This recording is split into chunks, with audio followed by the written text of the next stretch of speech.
আসসালামু আলাইকুম রহমতুল্লাহি ওবারাকাতুহু। বিসমিল্লাহির রহমানির রহিম। বৈশিক টেলিভিশনের ইসলাম ও সুন্দর জীবনে সকলকে আমন্ত্রণ জানাচ্ছি প্রভাতের এই চমৎকার আয়োজনে সকলকে সাদর সম্ভাষণ। মহান স্রষ্টা আল্লাহ রাব্বুল আলামিনের দরবারে আসুন শুকরিয়া আদায় করে নিই আলহামদুলিল্লাহ। বিশ্বনবী জনাবে মুহাম্মদ রাসূলুল্লাহ সাল্লাল্লাহু আলাইহি ওয়াসাল্লামের প্রতি জানাচ্ছি অকৃত্রিম ভালোবাসা এবং তার প্রতি দরুদ এবং সালাম প্রেরণ করছি। প্রিয় দর্শক শ্রোতা মণ্ডলী, আমরা আজকেও হাজির হয়েছি আপনাদের সামনে ইসলাম ও সুন্দর জীবন নিয়ে চমৎকার কিছু বিষয় আজকে উপস্থাপন করবো। সেই সাথে আপনাদের জীবন ঘনিষ্ঠ প্রশ্নের উত্তরগুলো এই অনুষ্ঠানের মাধ্যমে দেওয়ার চেষ্টা করবো ইনশাআল্লাহ। আজকে আমাদের মাঝে উপস্থিত হয়েছেন বিশিষ্ট ইসলামী চিন্তাবিদ, স্কলার, ইসলামিক ফাউন্ডেশনের সাবেক পরিচালক জনাব মোহাম্মদ মোফাজ্জল হোসাইন খান। আসসালামু আলাইকুম ওয়া রাহমাতুল্লাহি ওয়া বারাকাতুহু। জি মোহতারাম, আপনাকে স্বাগত জানাচ্ছি আমাদের আজকের ইসলাম ও সুন্দর জীবনে। স্বাগতম। আমরা ধারাবাহিক প্রশ্নের উত্তর এই অনুষ্ঠানের মাধ্যমে দিয়ে থাকি ধারাবাহিকভাবে। আমরা আজকে একটি প্রশ্ন নিয়ে শুরু করতে চাই। আমাদের একজন ভাই আদিব হোসেন কেরানীগঞ্জ ঢাকা থেকে প্রশ্নটি পাঠিয়েছেন যে বাবা মা অভিশাপ দিলে ছেলে মেয়েদের সাথে সাথে লেগে যায়, আল্লাহ তাআলা তা পূরণ করেন, এ কথার কি কোনো ভিত্তি আছে? জি ভাই আদিব হোসেন, আপনাকে অনেক ধন্যবাদ আপনার প্রশ্নের জন্য। আসুন আমরা বিষয়টি বোঝার চেষ্টা করি। জি, এটা অত্যন্ত একটা সুন্দর প্রশ্ন। বাবা মা অভিশাপ দিলে ছেলে মেয়েদের লেগে যায়, সে অভিশাপের প্রভাব শুরু হয়ে যায়। আমি বলতে চাই যে বাবা মা কোনোদিন অভিশাপ দেয় না। সন্তান বাবা মার কাছে, পিতামাতার কাছে সন্তান এত প্রিয় যে তাদের অভিশাপ কোনোদিন দেয় না। হয়তো কষ্টের সন্তান যদি এত বেশি কষ্ট দেয় তখন হয়তো মনে মনে একটু হতে পারে। কিন্তু প্রশ্ন হচ্ছে যে বাবা মার সাথে সন্তানের যে সম্পর্কটা হবে সেটা হচ্ছে এই যে পিতামাতাই হচ্ছে সন্তানের জন্য জান্নাত, সন্তানের জন্য বেহেশত, সন্তানের জন্য দোজখ। অর্থাৎ পিতামাতাকে যদি অসন্তুষ্ট রাখে কোনো সন্তান তাহলে তার জন্য জাহান্নাম, এবং পিতামাতাকে সন্তুষ্ট করতে পারলে জান্নাতে যাওয়ার এটা একটা মাধ্যম, এটা একটা পথ, এটাই হচ্ছে। এবং আল্লাহ তাআলা আল কোরআনেই বলেছেন যে তোমরা তোমাদের পিতামাতা দুইজন অথবা দুইজনের একজন যে কেউ জীবিত থাকেন তাদেরকে উফ শব্দটা বলতে পারবে না। মানে তাকে কষ্ট দেওয়া তো দূরের কথা, তুমি বিরক্ত হইয়া যে একটু উফ কি শুরু করছে আব্বা আম্মা কি শুরু করছে এইটুকু বলা যাবে না। এইটা হচ্ছে কোরআনের নির্দেশনা। সুতরাং ওইখানে তো অভিশাপ দেওয়ার প্রশ্ন না। যে ব্যক্তি উফ শব্দটা যেখানে বলা যাবে না সেইখানে পিতামাতাকে যে কষ্ট দেয়, অভিশাপ দেওয়ার প্রয়োজন নেই, জাহান্নাম তার জন্য অবধারিত হয়ে যাবে। পিতামাতার এত মর্যাদা। এবং আমরাও আল কোরআনের দিকে যখন দেখি আল্লাহ তাআলা নিজেই বলছেন আল্লাহর সাথে, আল্লাহর প্রতি ঈমান আনা, তার প্রতি শরীক না করা, এরপরে দেই বলছেন ওয়াবিল ওয়ালিদাইনি ইহসানা, পিতামাতার প্রতি তোমাদেরকে ইহসান করতে হবে, সদ্ব্যবহার করতে হবে, ভালো করতে হবে। কিন্তু আমাদের সমাজে আজকে যদি লক্ষ্য করি তাহলে দেখি যে বৃদ্ধ নিবাস আমাদের দেশেও এসে গেছে। বৃদ্ধাশ্রম, বৃদ্ধ নিবাস, এগুলো বৃদ্ধাশ্রম এগুলো আমাদের দেশে হয়ে গেছে, যেটা কোনো মুসলমানের দেশে কোনো দিন এটা কল্পনা করা যায় না। হ্যাঁ, এগুলো আমাদের পাশ্চাত্যে আমরা দেখেছি, পাশ্চাত্য দেশসমূহে এগুলো আছে। এই জন্যে আছে যে তারা পিতামাতার প্রতি ওই একদিন ভালোবাসলেই হয়, বিশ্ব ভালোবাসা দিবস যেদিন সেদিন ভালোবাসলেই হয়, এরপরে আর কোনো খোঁজখবর থাকে না। পিতামাতা কোথায় গেল কোনো খবর নাই। এই পিতামাতা সন্তানরা তারা নিজ নিজ সংসার নিয়ে তারা চলে গেল। পিতামাতার শেষ বয়সের সম্বল একটা কুকুর নিয়ে থাকে, তারপরে পিতামাতার একজন চলে গেল, কুকুর আর সেই ব্যক্তি থাকলো। এরপরে একদিন দেখা গেল যে ওই বাড়িতে কুকুরের খুব ঘেউ ঘেউ শব্দ আসতেছে। হয়তো পুলিশ গেল ঘেউ ঘেউ শুনে, যে দেখলো একটু দুর্গন্ধ আসতেছে, তালা চাবি ভেঙে দেখলো যে সেই লোকটা মারা গেছে, কুকুরটা তার পাশে শুয়ে ঘেউ ঘেউ করতেছে। এইটা যাদের অবস্থা যেই সমাজে, যেই দেশে, সেই দেশে বৃদ্ধাশ্রমের দরকার ছিল। কিন্তু দুঃখের বিষয় যেইখানে পিতামাতাকে উফ শব্দ বলা যাবে না, আর সেইখানে পিতামাতাকে এই নিজের সুন্দর সুরম্য অট্টালিকা রেখে তাকে বৃদ্ধাশ্রমে যেতে হয়, তো এর চেয়ে দুঃখজনক আর কিছু না। সুতরাং আর অভিশাপ দেওয়ার আর দরকার কি? এটা তো এমনিতেই জাহান্নামী হতে হবে পিতামাতার সাথে যদি কেউ খারাপ আচরণ করে আর কি। তো প্রত্যেকে এটা সজাগ থাকতে হবে। আসলে মা, বিশেষ করে মা বাবা এ দুজনের যে গুরুত্বটা এটা এতই বেশি যখন সন্তান যখন ভূমিষ্ঠ হয় সেই সন্তান যদি মানে তার মধ্যে যে আল্লাহ তাআলা কি একটা ভালোবাসা সৃষ্টি করে দেন পিতামাতার প্রতি, এটা তো আসলে অকৃত্রিম, সেটা অকৃত্রিম। জি জি। এবং মায়ের কষ্টটা সন্তানের জন্য আরো বেশি। পিতা তো যাই হোক আয় রোজগার করেন, উপার্জন করে সংসার চালান, এইটাই। কিন্তু মায়ের তো তাকে এই 10 মাস 9-10 মাস তাকে গর্ভে ধারণ করা, এটাকে কত কষ্টের সাথে, এটা কত কষ্টের ব্যাপার এটা এই করা। তারপরে প্রসবের একটা যন্ত্রণা আছে, তারপরে সেই সন্তানকে লালন পালন করা, একেবারে তার শৈশব থেকে নিয়ে মোটামুটি যখন একটু বয়স হয় পর্যন্ত লালন করা কত কষ্টের। যেই জন্যেই হাদিস শরীফে আসছে যে এই সদ্ব্যবহার পাওয়ার হকদার সম্পর্কে যখন জিজ্ঞেস করা হয়েছে তখন 3 বার বলা হয়েছে মায়ের কথা বলা হয়েছে, 4বার পিতার কথা বলা হয়েছে।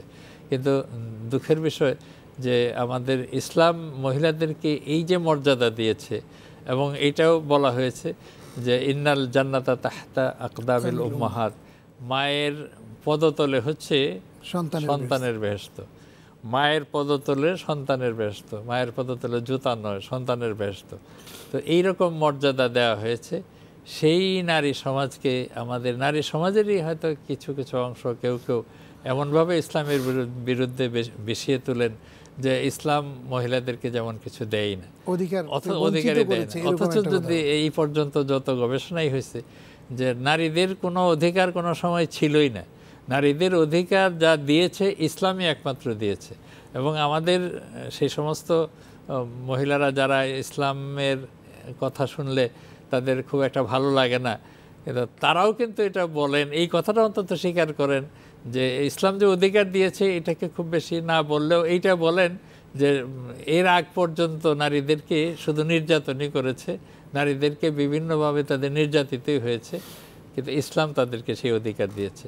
তো এই যে অবস্থাটা, এই অবস্থার মাধ্যমে কষ্ট করে মায়ের সন্তানকে লালন পালন করেন, তো সেই সন্তান যদি পরবর্তীতে সেই পিতামাতাকে না লালন পালন করেন, এই যে দোয়াটা কোরআন শরীফে আল্লাহ শিখাইছেন সেখানেই তো সব আছে, রব্বির হামহুমা কামা রব্বায়ানি সগীরা।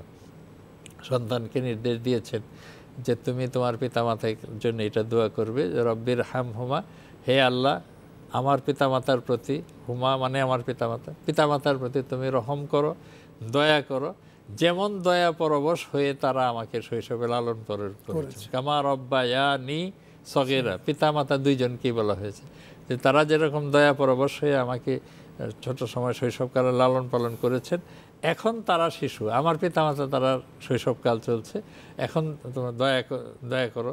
বা কবরে যারা গিয়েছেন তাদেরও অন্য জগতে চলে গিয়েছেন, সেখানেও আল্লাহর রহমতের প্রয়োজন, সেটার জন্য দোয়া করা।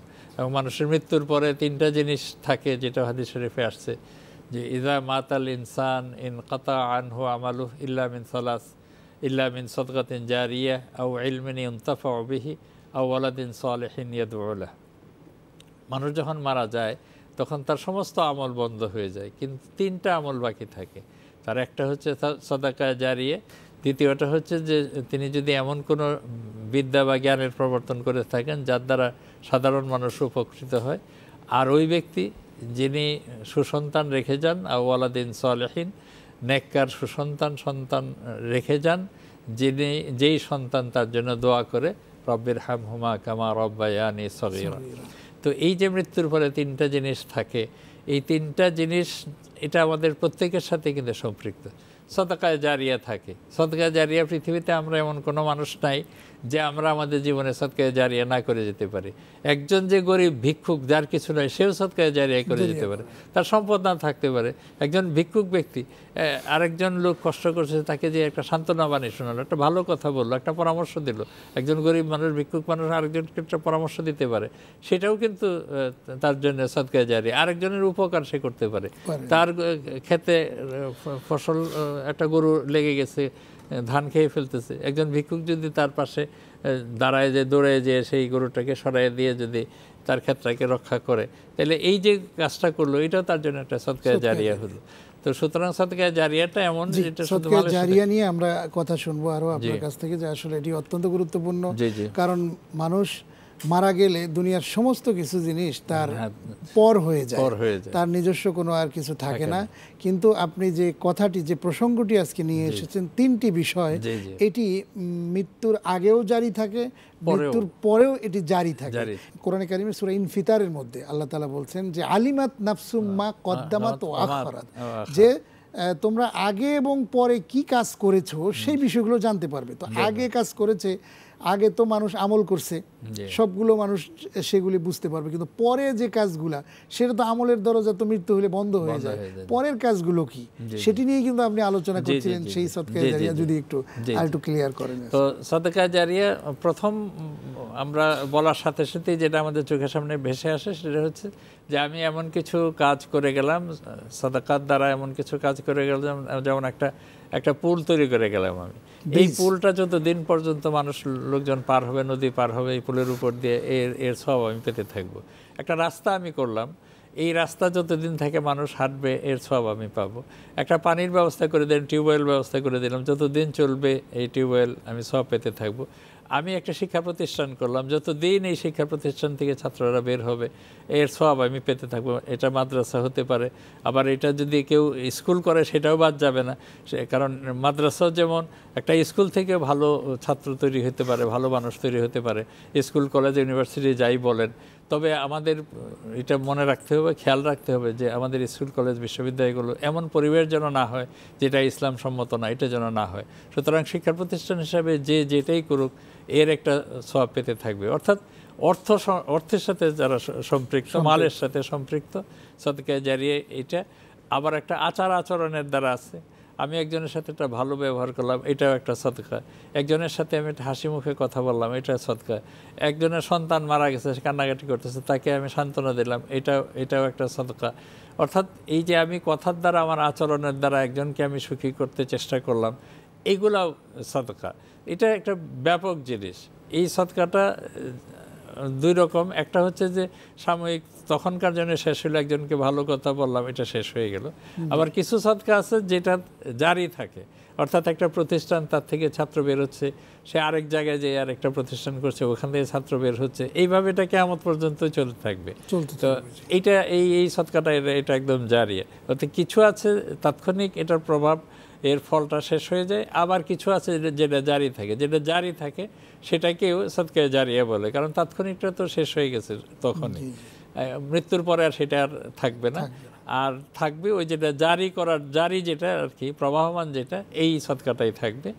আর একটা হচ্ছে যে ওই যে কোনো বিদ্যার বা কোনো জ্ঞানের প্রবর্তন, আপনি একটা ভালো একটা বই লিখলেন, একটা হাদিস শরীফের একটা সংকলন আপনি বের করলেন, তাফসীর লিখলেন একটা, অথবা জ্ঞান বিজ্ঞানের একটা বই লিখলেন, যে জ্ঞান বিজ্ঞানের দ্বারা মানুষের এই পার্থিব উন্নতি হয়। তো এটা একটা ভালো কাজ হয়, মানুষের উপকার হয়।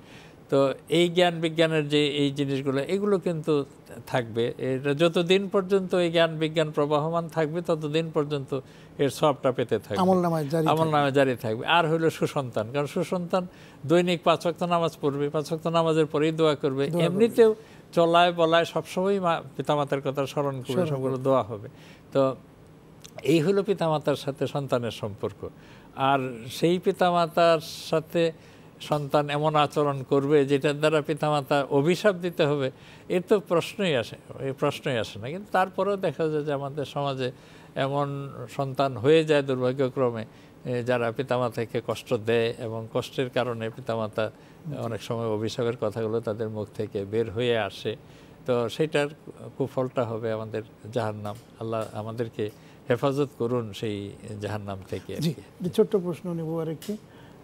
আলম খান শেরপুর থেকে প্রশ্ন পাঠিয়েছেন যে কোনো ঋণগ্রস্ত ব্যক্তি কি কোরবানি দিতে পারবেন? জি ভাই আলম খান, আপনাকে অনেক ধন্যবাদ। আসুন আমরা বিষয়টি জানার চেষ্টা করি।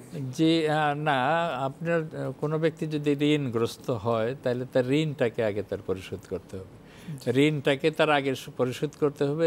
ঋণ পরিশোধ করার পরে কোরবানি দেওয়ার মতো আপনার যদি সম্পদ তার হাতে থাকে তখন তিনি কোরবানি দিবেন, কিন্তু ঋণটা রেখে তিনি কোরবানি করবেন এটা ঠিক না। এমনও ঋণ আছে, কিছু ঋণগ্রস্ত ব্যক্তি যারা ঋণ করে ব্যবসা করেন, বাণিজ্য করেন, তারপরে দেখা যাচ্ছে তার যে পুঁজি, সেই পুঁজির খাটাচ্ছেন, সেই পুঁজি খাটিয়ে আবার ঋণ করছেন, আবার ব্যবসা করছেন, এরকম মানে 2-4 লাখ, 5 লাখ, 10 লাখ, 20 লাখ, এইভাবে 1 কোটি, 2 কোটি, 5 কোটি, 50 কোটি, 1000 কোটি এইভাবে চলে যাচ্ছে, তার ঋণের উপরে ব্যবসা চলছে।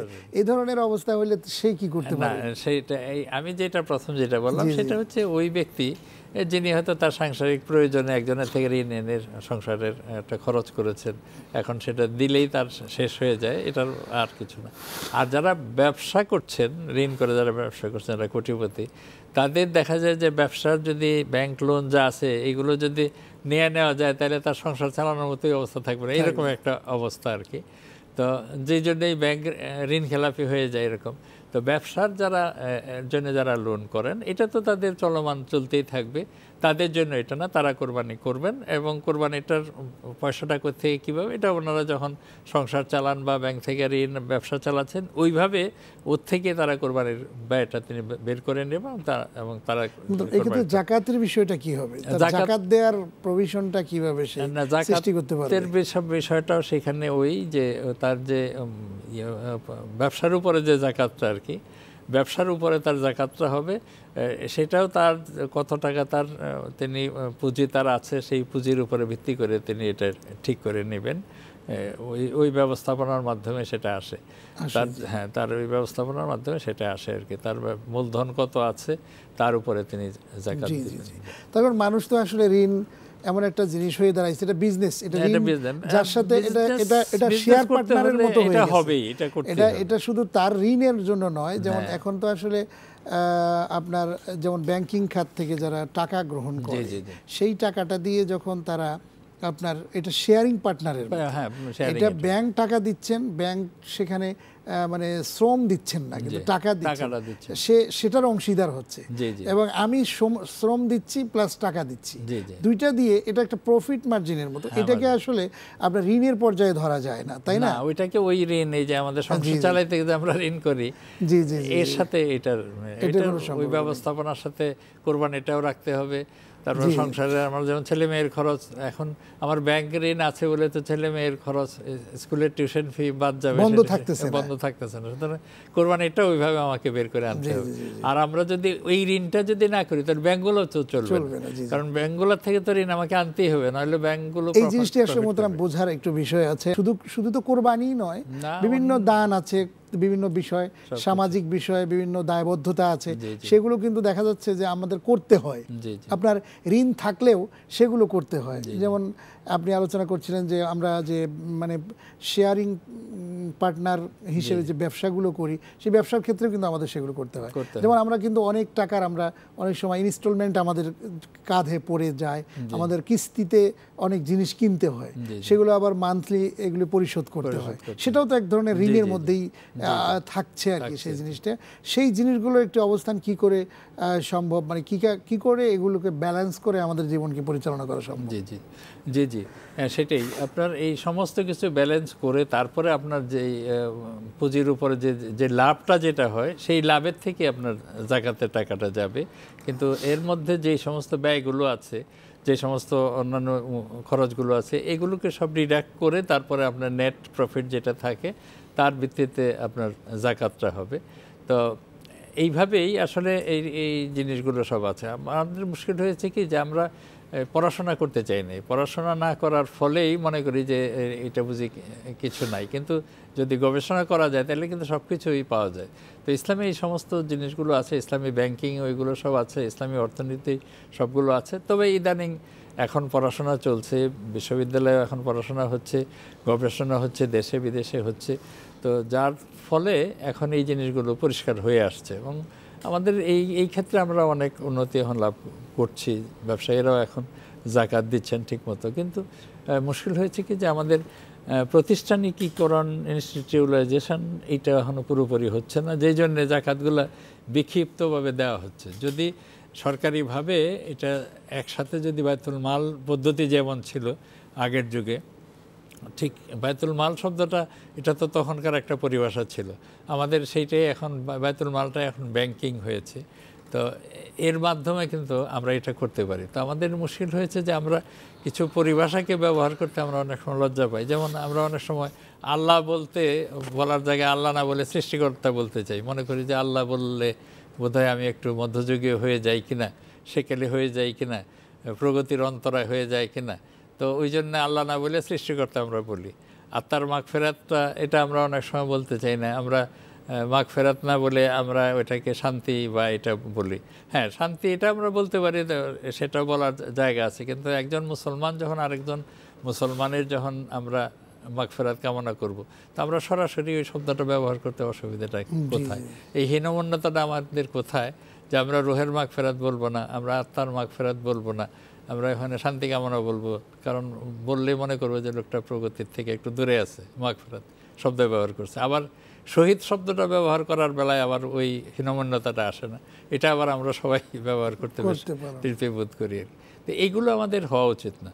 আমাদের যে ইসলামের যে পরিভাষাগুলো আছে, এই পরিভাষাগুলো আমাদের ব্যবহার করা উচিত, এবং এটার একটা আলাদা ওজনই একটা আছে আলাদা। আপনি আল্লাহ শব্দটা বললেন আর সৃষ্টিকর্তা বললেন, এটার অনেক তফাৎ। তো এই জিনিসগুলো আমাদের আসে, এটা আমাদের জ্ঞান অর্জনের দৈন্যতার কারণে। আমরা যদি জ্ঞান অর্জনে যদি ভালোভাবে সর্বান্তকরণে করি, তাহলে এই সমস্ত দৈন্যতাগুলো আমাদের কেটে যায় অনেক কিছু আর কি। জি জি জি, আসলে আমরা আল্লাহ তাআলাকে মানে যেভাবে আল্লাহ শব্দের মধ্যে যে একটা মধু বা একটা ভালোবাসা লুকায়িত আছে এটার ভিতরে, সৃষ্টিকর্তা বললে কিন্তু এটার মধ্যে সেটা আসে না, সেটা এবং স্রষ্টার মধ্যেও কিন্তু সেটি পাওয়া যায় না, খোদার মধ্যেও সেটা পাওয়া যাবে না। এক আল্লাহ, আল্লাহকে আমরা ডাক দিচ্ছি, আল্লাহর কিন্তু কোনো বিপরীত শব্দ উচ্চারণ করার কোনো ক্ষমতা কারণেই। সুতরাং সেই স্রষ্টা আল্লাহকে যদি আমরা স্মরণ করি, ডাকি, সবসময় কিন্তু আল্লাহ তাআলা আমাদের ডাকে সাড়া দেন। আল্লাহ তাআলা কোরআনেই বলেছেন যে উদউনি আস্তাজিব লাকুম, তোমরা আমাকে ডাকো, আমি তোমাদের ডাকে সাড়া দিব। এবং অবশ্যই তিনি কিন্তু সাড়া দেন, এটা কোরআনের শাশ্বত কথা। কিন্তু আমরা সেই মহান স্রষ্টা আল্লাহকে আমরা ওইভাবে কিন্তু স্মরণ করতে পারি না, আমরা ডাকি না, আমরা অন্যভাবে চিন্তা করি তাকে পাওয়ার জন্য, তাকে গ্রহণ করবার জন্য। আমরা সৃষ্টিকর্তাটা না বলে, স্রষ্টা না বলে যদি আল্লাহ শব্দটা বলি, এইটার মধ্যেও তো অনেক সওয়াব আছে। এই আল্লাহ শব্দটা বলাটার মধ্যে তো অনেক সওয়াব আছে, এই শব্দটার যেটা আসলে অনেক সময় হয় কি, অনেক সময় দেখা যায় কিন্তু আবার অনেক অমুসলিমরা তারাও কিন্তু আল্লাহ শব্দটা ব্যবহার করেন, আবার অনেক সময় মুসলমানরাও এটা ব্যবহার করতে চান না। এগুলো যেমন আমার একটা ছোট্ট ঘটনা আমি আমার বিশ্ববিদ্যালয় জীবনের বলি। বিশ্ববিদ্যালয়ের জীবনে আমি একবার আমরা তখন ছাত্ররা কোনো একটা বিষয়ে মিছিল করতেছিলাম, তো সেখানে আমাদের মিছিলের সামনে তখনকার যিনি ফিলোসফি ডিপার্টমেন্টের হেড ছিলেন বাংলাদেশে, যিনি অন্যতম ফিলোসফার ডক্টর গোবিন্দচন্দ্র দেব, ডক্টর জি.সি. দেব। তো জি.সি. দেব স্যার সামনে এসে পড়লেন, তো আমি ওনাকে দেখেই হাত তুললাম, মিছিলটা থামালাম, কারণ উনি অত্যন্ত শ্রদ্ধেয় ব্যক্তি এবং খুবই ভালো মানুষ এবং বড় পণ্ডিত। বাংলাদেশে ইতিহাসে তার চেয়ে বড় ফিলোসফার খুব কম আছে। তো তিনি এসে আমার বুকে হাত রেখে জিজ্ঞেস করলেন, আমি সামনে ছিলাম মিছিল, বললেন যে কিসের মিছিল করো? আমি বললাম স্যার বলতে পারবো না। তখন উনি বললেন যে শান্তির জন্য মিছিল করো। স্যার ঠিকই বলছেন, শান্তির জন্য মিছিল করি। তখন তিনি বললেন যে পাবা না, কোনোদিন শান্তি তোমরা পাবা না, কোনোদিন শান্তি আসবে না, কিন্তু একটা পথ আছে। বললাম স্যার কোন পথ? তো তিনি বললেন যে তার পথ হচ্ছে যে তোমরা এই দেশের মুসলমান যারা আছো, তোমরা প্রত্যেক মুসলমান, তোমরা সত্যিকারের মুসলমান হও, নবীর চরিত্রে চরিত্রবান হও, মুহাম্মদের চরিত্রে তোমরা মুসলমানরা চরিত্রবান হও, এই দেশে শান্তি আসবে, তোমরাও শান্তি পাবে, আমরা অন্য ধর্মে যারা আছে আমরাও শান্তি পাবো। এই কথাটা তিনি বললেন, অথচ তিনি তো একজন মুসলমান এই ধরনের কথাটা বলবেন না, তিনি অমুসলিম হয়ে কিন্তু এই কথাটা বললেন। তিনি অনেক সময় তার বক্তৃতা আমি শুনেছি, কোরআনের টেক্সট, আয়াতের টেক্সট, হাদিসের টেক্সটও উনি বলে তিনি কথা বলতেন। এবং তিনি এই কথা মাঝে মধ্যে বলতেন যে আমার ছাত্ররা এরা নাস্তিক হয় কী করে, কারণ কিছু কিছু ফিলোসফারও একটু নাস্তিকতা বা তাদের মধ্যে আসে। তো উনি আফসোস করে বলতেন যে ফিলোসফির ছাত্ররা তো নাস্তিক কোনোদিন হতে পারে না, ওরা কি আমার চেয়ে বেশি লেখাপড়া করে, এই কথাটা উনি বলতেন। তো আমরা তখন ওনার থেকে শুনেছি। তো এই জিনিসটা, তো ইসলামের এই যে শাশ্বত সৌন্দর্য, এটা কিন্তু অনেক মুসলিমরাও স্বীকার করেন, কিন্তু আমরা মুসলমানরাও তার থেকে দূরে। আমিও দেখেছি এই বিষয় নিয়ে, আমারও একটা বড় স্টাডি আছে যে অমুসলিম দার্শনিক, পণ্ডিত, বুদ্ধিজীবী এবং যারা এই পৃথিবীতে অমুসলিমরা যারা বড় বড় পণ্ডিত হয়েছিলেন, তারা যদিও জন্মগতভাবে অমুসলিম, যার কারণে তারা অমুসলিম, কিন্তু যখন তারা স্টাডি করেন, লেখাপড়া করেন, তখন কিন্তু মুসলমানদের ভুল ধরার জন্য তারা চেষ্টা করেছিলেন এবং তারা স্টাডি করে সেটা চেষ্টা করেছিলেন, কিন্তু শেষ পর্যন্ত তারাই কিন্তু নিজেরা নিজের ভুলের মধ্যে পড়ে গিয়েছে।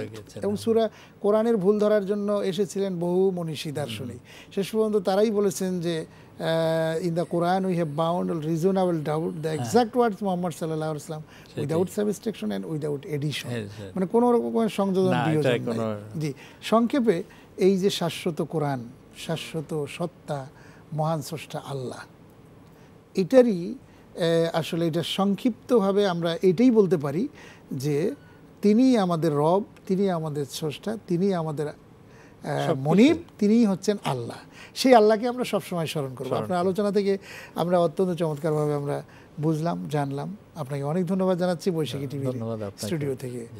জি প্রিয় দর্শক, আজ শেষ করব, তবে শেষ করার আগে জানিয়ে দিচ্ছি ইসলামের মৌলিক বিষয়ে যে কোনো প্রশ্ন পাঠাতে আপনার মোবাইলের মেসেজ অপশনে গিয়ে টাইপ করুন BSK স্পেস আপনার নাম স্পেস আপনার ঠিকানা স্পেস আপনার প্রশ্ন এবং পাঠিয়ে দিন 6969 নম্বরে। আমাদের কাছে ইমেইলেও প্রশ্ন পাঠাতে পারেন isd@boishaki.tv এই অ্যাড্রেসে। এছাড়াও facebook.com/ইসলাম ও সুন্দর জীবন ফেসবুক পেজেও আপনার গুরুত্বপূর্ণ মতামত প্রশ্ন আমাদেরকে পাঠাতে পারেন। হ্যাঁ প্রিয় দর্শক মণ্ডলী, আমরা যে কথাগুলো শুনলাম, আসুন না আমরা চেষ্টা করে যাই, আমরা প্রতিদিনই একটু রিসার্চ এবং গবেষণার মতো মন মানসিকতা নিয়ে ইসলামকে চর্চা করি, বোঝার চেষ্টা করি। তাহলে কিন্তু দেখবেন যে ইসলাম যে কমপ্লিট কোড অফ লাইফ, পূর্ণাঙ্গ শান্তিময় জীবন বিধান, সেটি আমরা পেয়ে যাব। আর তা যদি না করি, শুধুমাত্র নামাজ রোজা মধ্যে একটুখানি থাকি, তাহলে কিন্তু কখনোই আমরা সেই স্বাদ, সেই জিনিসটি আমরা পাবো না। আল্লাহ তাআলা আমাদের সবাইকে সঠিক সমঝ দান করুন, এই হোক আমাদের সকলের প্রত্যাশা। আজ শেষ করছি, আবার দেখা হবে। আল্লাহ হাফেজ। আসসালামু আলাইকুম ওয়া রাহমাতুল্লাহি ওয়া বারাকাতুহু।